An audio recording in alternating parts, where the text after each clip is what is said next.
ఆదిలాబాద్ పట్టణంలోని ఓ private function హాల్లో 1997-98 బ్యాచ్కి చెందిన పూర్వ ఛత్రోపాధ్యాయుల ఆత్మీయ సమ్మేళనం అద్వితీయంగా జరిగింది. తిరిగి రానిది కాలం, తరిగిపోనిది స్నేహం అనే నినాదంతో అందరూ ఒకచోట కలుసుకుని దానికి నిజమైన నిర్వచనం చెప్పారు. పూర్వ జ్ఞాపకాలను నెమరు వేసుకున్నారు. ఒకరినొకరు ఆత్మీయంగా పలకరించుకుని యోగక్షేమాలు అడిగి తెలుసుకున్నారు. ఉద్యోగాల రీత్యా ఎక్కడెక్కడో స్థిరపడ్డ వారంతా ఒక్కచోట చేరి సంబరంగా గడిపారు. మన ఈ సిద్ధాంత వ్యాఖ్యానంలో ఎవరైనా తప్పిపోయి ఉంటే నన్ను మన్నించాలి. మరే విధంగా అన్య రకాల వాళ్ళని ఉవ్విల్లూరుతున్న తరుణంలో స్నేహం నుంచి స్నేహంలోకి ఉత్సాహం, సంతోషం పువ్వుల దేహమంతా విచ్చుకుంటూ ఆత్మీయ సంబరంగా ఉండిపోనుంది.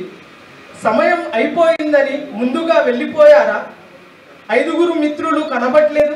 మెసేజ్ పెట్టు ప్రభుల్. హృదయం తల్లడిల్లుతుంది.